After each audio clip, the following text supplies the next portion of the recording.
اور جو ہم پاکستان تحریک انصاف کی گورنمنٹ اور اس کے الائز اس میں وہ شامل تھے. اس اجلاس کا بنیادی مقصد ایک نیشنل کنسنسس کریٹ کرنا ہے جو کووڈ جیسی موذی وبا سے کو ایڈریس کرنے کے لیے، اس پہ قابو پانے کے لیے، اس کو کنٹین کرنے کے لیے ایک حکمت عملی ترتیب دی جاتی ہے جو کہ NCOC کے تمام اعداد و شمار، ان کی جو سائنٹیفک اور جتنے بھی ریلیٹڈ لوگ ہیں جس میں کہ ڈاکٹرز بھی شامل ہیں، اسٹیٹسٹیشنز بھی شامل ہیں اور پارلیمنٹیرینز بھی شامل ہیں، وہ وہاں سے ان کے اعداد و شمار کے مطابق ہم یہاں پہ جو کووڈ-19 کی کمیٹی ہے، پارلیمنٹری کمیٹی بنی ہے جس میں کہ تمام پارٹی کے، تمام پولیٹیکل پارٹیز کے پارلیمنٹری لیڈر شامل ہوتے ہیں اور ہوئے ہیں. اس کا مقصد یہی ہے کہ جس طرح کہ پہلی لہر جب آئی تھی تو جس کامیابی کے ساتھ ہم نے اس کو کورونا کو شکست دی، اور پرائم منسٹر صاحب کی جو پالیسی تھی کہ روزگار کو اور جانوں دونوں کو بچانا ہے، تو اس میں ہماری حکمت عملی یہاں تک کامیاب رہی کہ ساری دنیا کے جو لوگ ہیں، لیڈران ہیں، آرگنائزیشنز ہیں، انہوں نے بھی اس کی تعریف کی اور پاکستان کے ماڈل کو فالو کرنے کی کوشش کی. اب جبکہ یہ دوسری لہر پوری شدت کے ساتھ آ چکی ہے اور جو اعداد و شمار بتاتے ہیں کہ یہ وبا اپنی تمام تر طاقت کے ساتھ دوبارہ پاکستان میں آ چکی ہے، ایسی صورتحال میں ہمارا فرض بنتا ہے، حکومت کا فرض بنتا ہے کہ وہ تمام پولیٹیکل سٹیک ہولڈرز کو، پاکستان کے جتنے بھی سیاسی جماعتیں ہیں ان کے ساتھ مل کے پارلیمنٹ کے لیول پر ایک ایسی حکمت عملی ترتیب دے، ایک ایسا کنسنسس کریٹ کرے جس سے کہ پوری ملکی سطح پر اس وبا کا مقابلہ کیا جائے. اس کا مقصد کسی سیاسی پوائنٹ سکورنگ کا نہیں ہے، اس کا مقصد صرف اس بیماری کو، اس وبا کو کامیاب طریقے سے اس سے برسر پیکار ہونا ہے. یہ بڑی بدقسمتی ہے کہ اپوزیشن نے ایک بار پھر اپنی غیر ذمہ داری کا ثبوت دیا اور اس میٹنگ میں شرکت نہ کر کے انہوں نے یہ بات واضح کر دی کہ نہ ان کو پارلیمنٹ پہ اعتبار ہے، نہ وہ پارلیمنٹ کو مانتے ہیں، دعوے ان کے جمہوریت کے ہوتے ہیں. لیکن ایسی صورتحال میں جو کہ ایک ملک سے تعلق رکھتی ہے، یہاں کے ملک کے مستقبل سے تعلق رکھتی ہے، اکانومی سے تعلق رکھتی ہے، جانوں سے تعلق رکھتی ہے، اس کا بائیکاٹ کر کے انہوں نے ایک بہت ہی غلط فیصلہ کیا ہے. ہماری حکومت کی یہ کوشش ہے، رہی ہے اور رہے گی کہ کسی طرح سے بھی وہ ایکٹیویٹیز، وہ مصروفیات جو کہ معاشی سرگرمیوں کو فروغ دینے کے بغیر ہوتی ہیں ان پہ پابندی لگائی جائے، اور وہ مصروفیات، وہ ایکٹیویٹیز جس سے کہ معیشت کا پہیہ چلتا رہے، روزگار مہیا ہوتا رہے، خاص طور پہ ان لوگوں کے لیے جو کہ دہاڑی کے مزدور، دہاڑی دار ہیں، جن کے چھوٹے کاروبار ہیں، یا ایون بڑی سطح پر فیکٹریوں میں، انڈسٹریز میں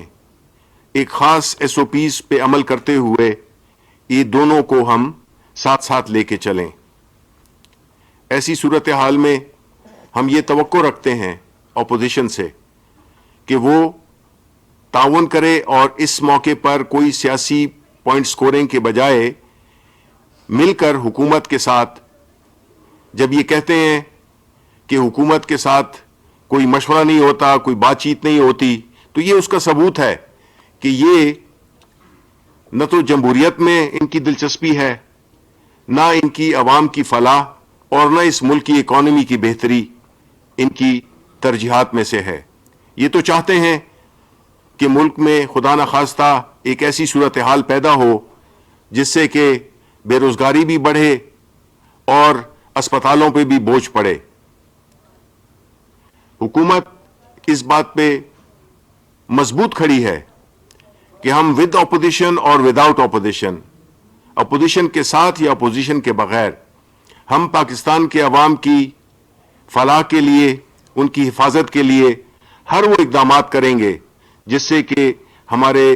جو پاکستان کے شہری ہیں ان کی حفاظت کی جائے،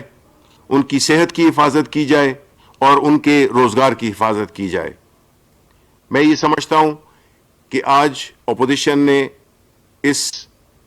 میٹنگ میں شرکت نہ کر کے ایک بہت برا میسج دیا ہے، اور وہ میسج ایسا میسج ہے جو کہ ان کے اپنے جو فالوورز ہیں، ان پارٹی کے جو ممبران ہیں، وہ بھی ان سے گلہ مند ہیں کہ ایسی چیز جس میں کہ پورے ملک کا تعلق ہے، جس کا کہ پورے ملک کے عوام سے تعلق ہے، جس کا پورے ملک کی معیشت سے تعلق ہے، انہوں اس میٹنگ میں شرکت نہ کر کے اپنی غیر ذمہ داری کا ثبوت دیا ہے، جو کہ میرا خیال ہے کہ وہ ان کو جواب دینا ہوگا اپنے پاکستانی عوام کو بھی اور اپنی پارٹی کے جو فالوورز ہیں ان کو بھی دینا پڑے گا، کیونکہ ہر چیز میں سیاست نہیں کھیلی جاتی، ہر چیز میں سیاست نہیں ہونی چاہیے، کیونکہ کچھ مسائل ایسے ہوتے ہیں جو مشترکہ ہوتے ہیں، کچھ مسائل ایسے ہوتے ہیں جس سے کہ مل جل کر اور ایک حکمت عملی ترتیب دی جاتی ہے، اور پھر اس پہ عملداری بھی، اس میں ساری پاکستانی قوم کی بھی ذمہ داری ہے، حکومت کی بھی سب سے زیادہ ذمہ داری ہے کہ ہم وہ حالات پیدا کریں جس سے کہ جو پرائم منسٹر صاحب کی جو ایک بنیادی فلسفہ ہے جو کہ پہلے آزمایا گیا ہے اور کامیاب طور پہ وہ اس پہ عمل ہوا اور وہ اسٹریٹجی بھی کامیاب ہوئی، جس میں کہ ہمارا مقصد تھا کہ روزگار کو بھی بچائیں اور لوگوں کی صحت کو بھی بچائیں۔ اپوزیشن میں اس نے تعاون نہیں کیا، ایک بار پھر کہوں گا یہ بڑی بدقسمتی ہے اور یہ بہت بڑی غیر ذمہ داری ہے۔ شکریہ۔ یہ بتائیے گا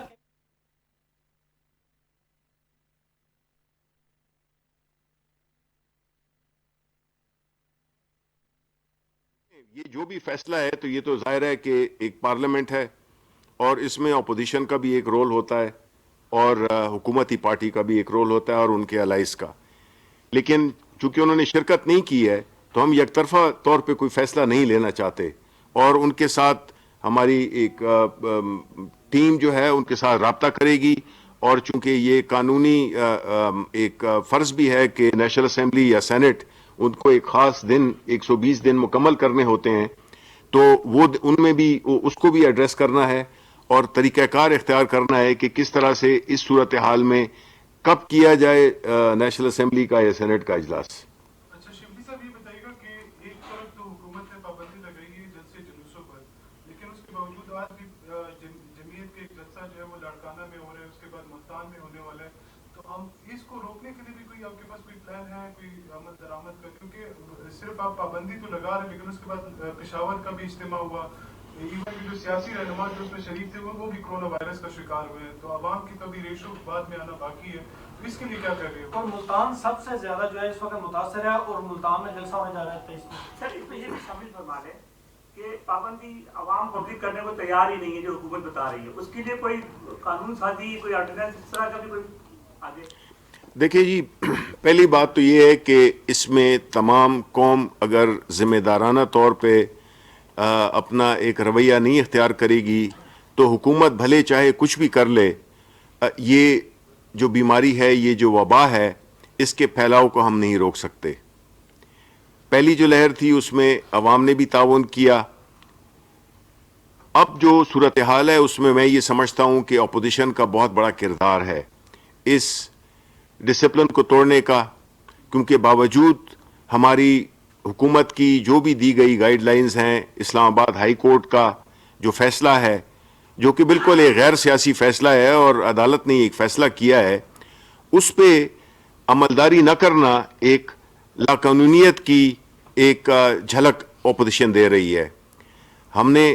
جو پشاور میں جو جلسی ہوئی اپوزیشن کی، وہ تو آپ سب نے دیکھ لی کہ وہ بالکل بری طرح سے ناکام ہوئے، اور باوجود اس ناکامی کو ایک سبق کے طور پہ لیتے ہوئے اپنے باقی جلسے ملتوی کرنے چاہیے تھے، لیکن ان کی شاید یہ وہ ہے کہ شاید یہ فیل ہو گیا ہے تو شاید دوسرا جلسہ شاید کامیاب ہو جائے. لیکن میں اگین کہتا ہوں کہ دیکھیں اس میں اپوزیشن نے بڑی ذمہ داری کا ثبوت دینا ہے, کیونکہ اگر یہ صرف پی ٹی آئی کا مسئلہ ہوتا پھر تو ہم ان سے نہ توقع رکھتے اور نہ توقع رکھنی چاہیے. لیکن یہ چونکہ ایک قومی مسئلہ ہے اور اس میں اگر اپوزیشن اسی چیز کو مزید ابتر بنانے کی کوشش کر رہی ہے تو عوام اس کا حساب لیں گے ان سے. لیکن جو ایڈمنسٹریٹو طور پہ جو آپ کی بات ہے کہ اس پہ ہم حکومت کیا کرے گی, تو ظاہر ہے کہ اس دفعہ جو ہے تو ہم زیادہ پابندیاں لگائیں گے ایڈمنسٹریٹو طور طریقے سے بھی, اور عوام سے بھی اپیل کرتے ہوئے کہ یہ جو پولیٹیکل پارٹی جو کہ اکٹھی ہوئی ہیں پی ڈی ایم کی صورت میں, ان کا ذاتی ایجنڈا ہے, ان کا قومی ایجنڈا نہیں ہے. یہ صرف اپنی ذات کو بچانے کے لیے, حکومت پہ پریشر ڈالنے کے لیے کہ ان کو کوئی این آر او مل جائے, وہ ہونے والا نہیں ہے. تو یہ ایک ایکسرسائز ان فیوٹیلٹی ہے, جس میں مطلب ہے کہ یہ لوگوں کو خطرے میں جھونک رہے ہیں, اپنے خاندان ان کے گھروں میں بیٹھے ہوتے ہیں, اور یہ عوام کو بیوقوف بنانے کے لیے ان کو خطرے میں جھونک دیتے ہیں. شبلی فراز صاحب, جب پابندی لگائی گئی ہے, اجازت نہیں ملی, تو اس کے بعد بھی جلسہ ہوا, تو قانون حرکت میں کیوں نہیں آیا؟ دیکھیں جی, پہلی بات تو یہ ہے کہ ہم نے کہا بھی ہے کہ ہم اس چیز کو مانیٹر کر رہے ہیں کہ کیوں نہ ان منتظمین جو کہ اس جلسے کو وہ کرواتے ہیں, اور جو سیاسی لیڈران جو کہ وہاں پہ موجود ہوتے ہیں, ان کے خلاف ایف آئی آر درج ہونی چاہیے, اور انشاءاللہ ہوگی, تاکہ ان کو یہ میں کہوں کہ یہ قومی مجرم ہیں. اگر وہ جان بوجھ کر تمام دنیا کی, یعنی یہ صرف پاکستان کا مسئلہ بھی نہیں ہے, یہ ساری دنیا کا مسئلہ ہے, وہ جان بوجھ کر اگر وہ عوام کی جانوں کو خطرے میں ڈال رہے ہیں تو اس کا تو قانونی اس پہ ایکشن ہونا چاہیے, اور انشاءاللہ ہوگا. Thank you G. کورونا کے معاملے پر اسپیکر